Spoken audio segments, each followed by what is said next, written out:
Bonjour, je vous retrouve avec la poupette numéro 13.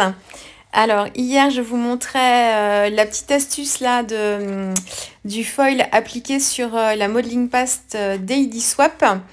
Et du coup aujourd'hui je vais travailler, donc coucou, sur la page d'à côté. Et pour qu'il y ait une certaine unité, oui je vous remonte les précédentes. Alors ça je le fais déjà pour se rendre compte un peu de tout le travail déjà effectué, pour voir un peu l'atmosphère des pages. Et puis pour celles qui prennent, qui tombent sur cette vidéo et qui n'auraient pas forcément vu les précédentes, ça vous donne un petit aperçu de ce qu'on a déjà fait, de ce que j'ai déjà fait. Alors oui, pour rester dans la même tonalité en fait de page, vous savez, je travaille un peu la page de gauche, la page de droite pour que ce soit un minimum harmonieux. Donc soit ce sont des rappels de couleurs ou des rappels de technique, ou voilà. Donc, mais je change pas d'univers d'une page à l'autre. Enfin, entre la page de gauche et la page de droite, je ne change pas radicalement d'univers. J'essaye de rester dans une certaine unité. Donc là, je suis en train de chercher un pochoir. Donc ce sont des pochoirs de la Fée du Scrap, toujours. Je recherche dans mon petit stock. Et donc je veux pas le même pochoir, j'en veux un autre. Donc, mais je veux rester dans le même esprit. Donc voilà, je suis en train de regarder dans ma richesse. Ça peut me prendre du temps suivant l'inspiration qui me vient ou qui me... Mais là, pour les poupettes, ça vient relativement vite. Hein. Comme c'est un petit projet rapide, les pages sont pas très grandes, on se concentre surtout sur... Enfin, moi, en tout cas, je sais pas vous, peut-être que vous concentrez plus sur le travail de vos fonds. Moi, c'est vraiment la poupette et puis ensuite habiller un peu le fond pour la mettre en valeur, mais... Je fais pas beaucoup de travaux, enfin de travail sur le fond.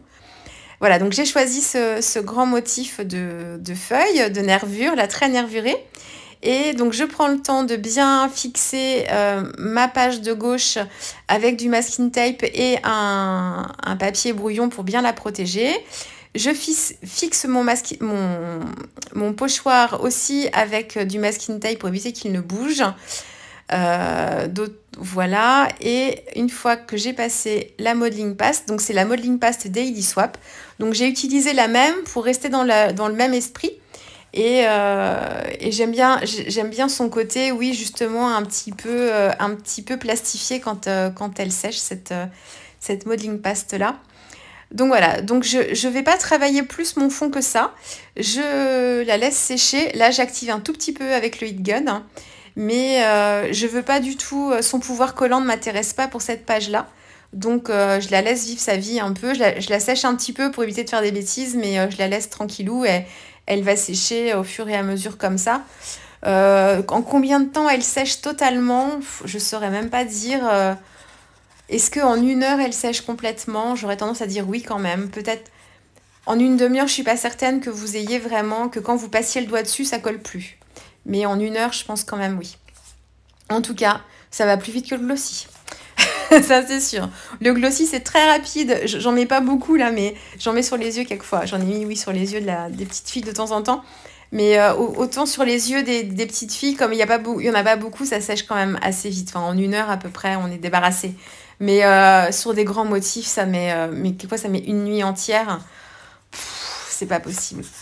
D'ailleurs, j'ai un autre, je suis en train de tester j'ai trouvé un autre produit que je peux utiliser un peu pas en compensation, mais en substitution, pardon. Il est dur à dire ça, substitution. Qu'il faut que je continue un petit peu à travailler avant de vous le montrer. Mais ça peut être quelquefois... Alors, on peut pas... je vous fais du teasing, vous allez dire, mais qu'est-ce qu'elle va nous dire? Rien de bien comment incroyable. Mais je ne pourrais pas l'utiliser pour tout, mais sur certains motifs, ça pourra m'aider à aller plus vite. Alors oui, donc je reprends le cours de la vidéo. La modeling paste sur le fond, ça c'est fait. Ensuite, la colorisation. Donc j'ai choisi ce petit tampon trop mignon. J'adore sa tête.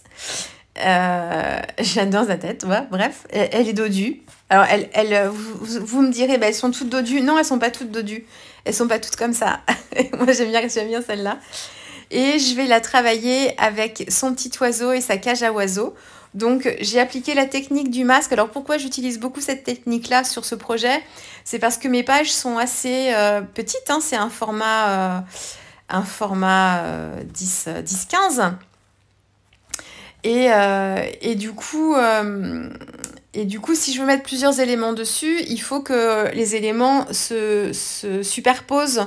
Et je veux pas ajouter trop d'épaisseur à cet album parce que je pense que il va déjà en avoir pas mal. Donc j'essaye d'éviter le plus possible de faire mes colorisations sur des sujets séparés pour les coller après l'un sur l'autre. D'habitude, ça, je le fais tout le temps. Mais là, j'avais envie vraiment de créer des scènes. Donc le plus possible, quand je peux associer les éléments ensemble, j'utilise la technique du masque pour le faire. Et ensuite, ça me permet de détourer un élément dans son ensemble. Donc là, en fait, c'est la petite fille qui est en premier plan. Alors, la technique du masque ne m'a servi que pour un tout petit bout, mais c'est déjà bien utile. J'ai donc tamponné la petite fille. On m'a demandé ce que j'utilisais en fait comme papier. Ce sont juste des post-it. Des post-it, des carrés de post-it tout simples. Alors je sais qu'il existe des rouleaux de post-it où c'est collant en fait sur toute la surface du post-it. Moi, j'ai jamais réussi à en trouver en magasin. Alors j'imagine que Monsieur Amazon doit avoir un large choix, mais voilà, moi j'ai pas forcément pris le temps de regarder sur Amazon si ça existait. Bon, je sais que ça existe, mais moi, je le fais, j'ai plein de blocs de post-it comme ça. Et franchement, sur des motifs comme ça, en fait, je tamponne. Là, j'ai tamponné le haut de la tête de la jeune fille. Donc, j'essaye d'avoir le plus large motif, en fait, sur la partie collante du post-it. Enfin, du coup, qui se trouve au verso. Hein. Et ça suffit largement, en fait, pour que le masque, le cache tienne bien.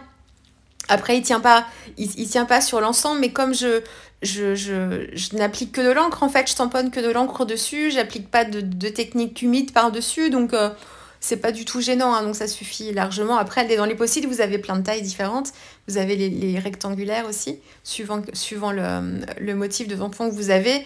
Moi, ça m'est déjà arrivé, en fait, de mettre les post-it les uns sur les autres pour m'en faire une grande bande. Et voilà, sur des motifs de pinceaux, par exemple les pinceaux de Manuela Jamais, que vous m'avez déjà vu beaucoup utiliser, quelquefois, c'est ce que j'ai fait. Hein. Enfin, sur des vidéos de l'année dernière, quand j'ai commencé mon art journal, j'ai dû vous le montrer ça. Donc voilà, donc ce sont juste des blocs de post-it, tout simple. Qu'est-ce que je fais? Donc voilà, donc j'ai fait un cache avec la petite fille, j'ai tamponné la petite fille sur mon papier, j'ai mis le masque par-dessus, et ensuite j'ai tamponné l'oiseau, parce que je veux que l'oiseau soit dans la cage. Donc j'ai tamponné l'oiseau et j'ai tamponné le motif de la cage ensuite par-dessus. Donc sur le cache de la petite fille et sur l'oiseau que je n'ai pas caché puisque l'oiseau il est derrière la grille. Donc je veux en fait que le motif de la cage apparaisse par-dessus lui. Donc je veux bien que les barreaux de la cage soient vraiment sur l'oiseau pour qu'on ait l'impression qu'il soit enfermé dedans. Donc pas besoin de cache pour l'oiseau. Autrement, si j'avais mis un cache sur l'oiseau serait venu en fait en premier plan devant la cage, mais cet oiseau-là, on a l'impression qu'il est posé sur quelque chose. Donc là, il aurait été en lévitation. On se serait rendu compte qu'il y avait un problème, quoi. Donc voilà. Et donc ça me permet d'avoir un bout de la tête de la petite fille qui passe devant la cage. Et ça permet de faire une petite scénette aussi plus... Voilà, enfin bon bref, c'était mon inspiration du moment. En termes de colorisation, je suis partie sur... j'ai repris le même combo de couleurs que pour la page de gauche, si ce n'est que j'ai inversé. Sur la page de gauche, j'ai une dominante de vert avec la robe de la petite fille, alors que sur la page de droite, j'ai une dominante de rouge orangé. Ce sont les oiseaux qui sont plus petits, enfin 2 oiseaux, l'oiseau de la cage et l'oiseau qu'elle a dans sa main, que j'ai fait plutôt vert et jaune pour avoir le petit rappel de vert, mais voilà, on est vraiment en combo inversé. Et pour rappeler les petites touches de doré de la page de gauche avec le foil, j'ai utilisé mes aquarelles, mes Gansai Tambi, et j'ai utilisé l'or qui était le plus, enfin pas le plus clair, mais celui qui se rapprochait le plus du foil, pour lui faire sa petite fleurette autour et faire un petit rappel du foil de la page de gauche. Voilà, j'ai collé mes 2 petits textes. Alors, je les ai entourés grossièrement en fait à main levée avec un crayon. Je les ai découpés et collés comme ça, juste histoire d'avoir un petit texte. Comme ça, j'ai tous les éléments du tampon que j'ai pu placer sur cette page-là. Et puis voilà, là vous voyez le doré de sa fleur. Les Gansai Tambi sont merveilleuses, elles sont très opaques, on m'a demandé. J'ai fait le petit bidon de l'oiseau aussi. Elles sont super opaques, hein, ces aquarelles-là, elles sont merveilleuses. Les aquarelles Gansai Tambi, moi c'est la palette de doré. Voilà, bah, écoutez, j'espère que cette petite poupette vous aura plu. Et puis bah moi je vous dis à demain pour la suivante. Bon scrap à vous!